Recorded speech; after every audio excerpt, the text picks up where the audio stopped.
Hai semuanya, selamat datang kembali di channel Edu Aliandi. Nah, di video kali ini aku bakal kasih sedikit informasi tentang biaya hidup yang teman-teman mungkin harus persiapkan dari sekarang, dan semoga bisa jadi insight juga untuk teman-teman supaya bisa ada gambaran ke depannya bagi teman-teman yang mau kuliah di UB atau kuliah di Malang atau bahkan kuliah arsitektur di UB.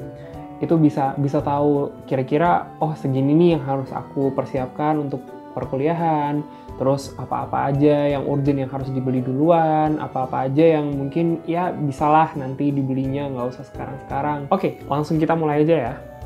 Oke, untuk judulnya di video kali ini kita sama-sama ngebahas tentang biaya hidup mahasiswa arsitektur UB versi aku ya. Jadi versi teman-teman yang lain bisa beda-beda.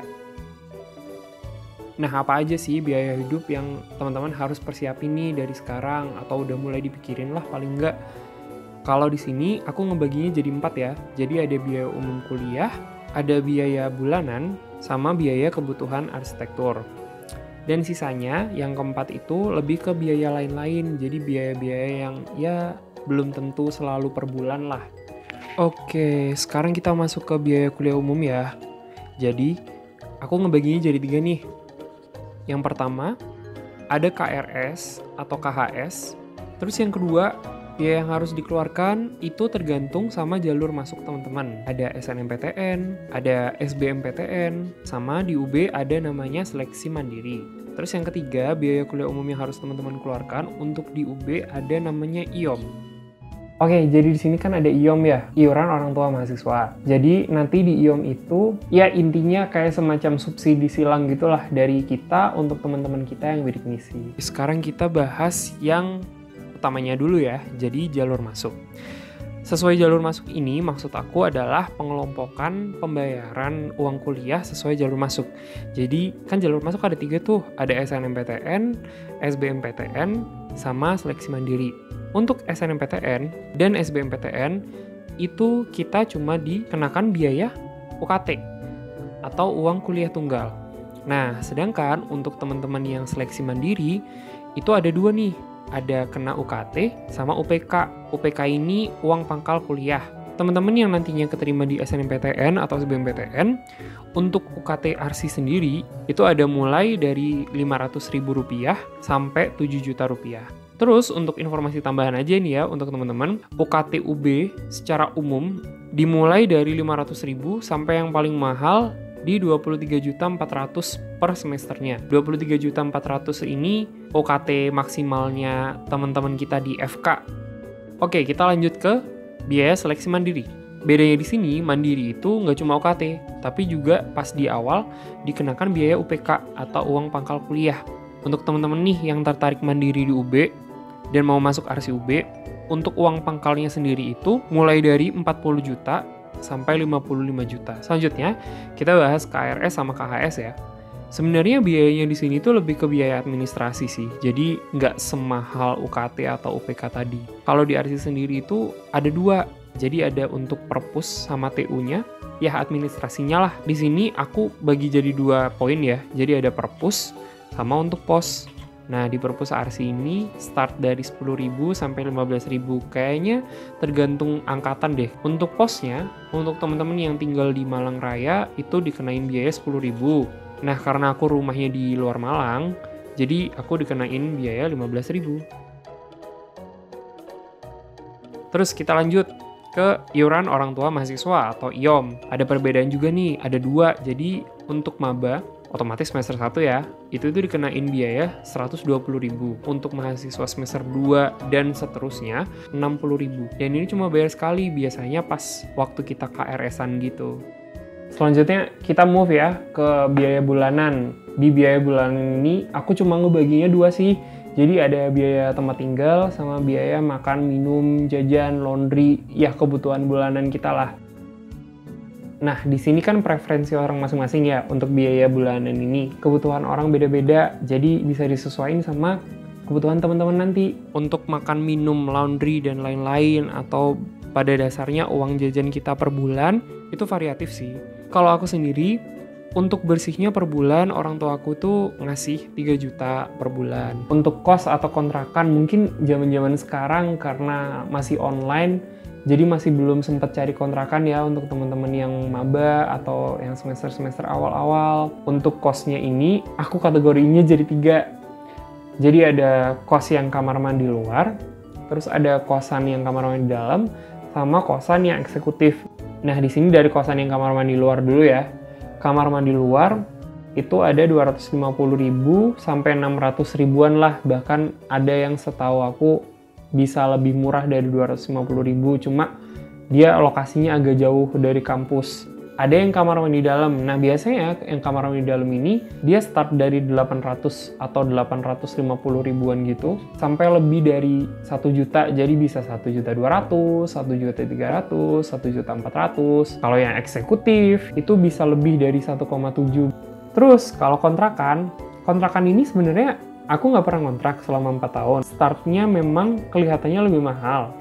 Jadi di sini aku kasih harga 30 juta sampai 40-50 juta per tahun. Ada bahkan temen aku yang bahkan dia per bulannya itu kehitungnya cuma 300.000 sampai 350.000. Karena di satu rumah kontrakan itu tuh banyak anaknya, jadi bisa sharing untuk ngebayarnya itu bisa lebih murah. Perbedaan dari kos atau kontrakan ini itu adalah masalah privacy. Kalau aku sendiri, aku memang butuh waktu untuk tidur sendirian tanpa diganggu sama teman-teman. Kalau pas ngerjain tugas bener-bener harus ngejauhin semua distraksi yang ada. Dan kalau emang waktu istirahat, kita emang bener-bener bisa istirahat total gitu. Karena kan per kamar kan gitu. Biasa. Nah ini nih yang ngebedain kita sama teman-teman di jurusan luar ARSI. Biaya kebutuhan arsitektur atau tugas-tugas kita di ARSI selama kuliah. Oke, yang pertama itu ada print tugas. Untuk print tugas A4 sampai A3 ini sendiri, untuk A4-nya ada 2 macam nih yang bisa aku kasih ya. Dia ada A4 biasa sama A4 khusus. Nah, untuk kertas biasa nih, Rp150 sampai Rp500 per lembarnya. Kertas A4 yang khusus ini, mau art paper, mau kertas-kertas tipe lain, itu tuh biasanya start dari 1.500 sampai 5.000, bahkan bisa lebih gitu. Untuk kertas A3-nya, normal sih biasanya 1.500 sampai 6.000. Kayak yang aku bilang kemarin, A2 tuh minimal harganya 10.000 sampai 30.000, 40.000, bahkan ada yang jual tuh 50 ribuan. Nah ini ya, informasi lagi, ini penting banget untuk teman-teman yang anak-anak teknik, anak-anak ARSI di Malang. Itu teman-teman coba deh cek di Jalan Sigura-gura, ada tuh di kanan jalan kalau kalian dari arah veteran. Itu tuh ada toko namanya JNC Printing. Nah, di situ tuh paling murah menurut kita karena dia startnya dari 10.000. Kalau ada yang lebih murah lagi bisa kasih infonya di bawah ya supaya saling membantu teman-temannya. Lanjut yang ketiga itu ada peralatan gambar yang lengkap. Aku bilang lengkap karena ini mencakup semua yang teman-teman harus beli. Jadi ini yang primary ya. Hal-hal yang bukan kebutuhan primer teman-teman bisa tambahin sendiri. Tapi kalau di sini aku ada nyediain 2. Untuk yang standar, teman-teman bisa luangin uang 100.000 sampai 300.000. Ini untuk yang merek-merek standar atau kualitas-kualitas yang memang standar. Tapi standar itu pun bukan berarti kualitasnya nggak bagus ya. Nah, untuk yang khusus atau yang advance banget ini, itu mulai dari 500.000 sampai bisa lebih dari 1 juta gitu. Tapi kalau aku kemarin waktu maba, aku mending ngambil yang di tengah-tengah. Lanjut, ada bahan maket. Nah, biasanya untuk maket monokrom aku habis sekitar 100.000 sampai kurang lebih 300.000. Itu udah maksimal banget dan hasilnya udah lumayan banget. Untuk maket monokrom itu udah include dengan frame-nya ya. Sedangkan untuk maket warna, itu kemarin aku terakhir untuk project terakhir di desain arsitektur akhir aku, itu aku habis sekitar 550.000 atau 600.000 gitu. Itu udah jadi sebegitu lengkapnya. Jadi pohonnya warna, rumputnya warna, dan rumputnya itu bukan rumput yang harus ditabur sendiri ya. Itu rumput yang benar-benar kayak semacam rumput karpet gitu, cuma ini yang versi lebih tipis. Ada laptop. Aku sebenarnya di sini nggak pengen ngasih harga ya, karena kebutuhan teman-teman pasti beda-beda. Dan mungkin sekarang teman-teman udah ada yang punya laptop. Sebenarnya kayak yang aku udah bilang di video perlengkapan, coba temen-temen cek ya. Itu tuh aku nggak bilang kalau laptop temen-temen tuh harus upgrade yang bener-bener harus laptop gaming atau laptop ROG yang emang bisa banget dipakai desain. Laptop standar yang sekarang temen-temen punya tuh bisa-bisa aja dipakai untuk kuliah RC, apalagi untuk sampai akhir-akhir. Karena buktinya temen-temen aku banyak kok yang survive pakai laptop standar dan mereka bisa ngasilin karya yang bagus, bahkan sampai masuk pameran, bisa jadi karya yang terbaik. Jadi saran aku, kalau memang teman-teman pengen banget punya laptop gaming, terutama untuk teman-teman yang masih SMA sekarang, yang masih semester-semester awal, itu bisa disiapin uangnya dari sekarang. Dan belinya itu jangan yang langsung 20 juta, 30 juta ya, kalau mampu sih nggak apa-apa ya. Tapi kalau saran aku, di harga 10 sampai 15 itu tuh udah dapet yang bagus banget, yang bener-bener bisa untuk AutoCAD-nya lancar, SketchUp-nya lancar, Lumio-nya lancar. Itu jadi itu sama tergantung isiannya kok, tergantung dalamannya juga, bukan tergantung harganya, bukan tergantung dia mereknya apa, bukan.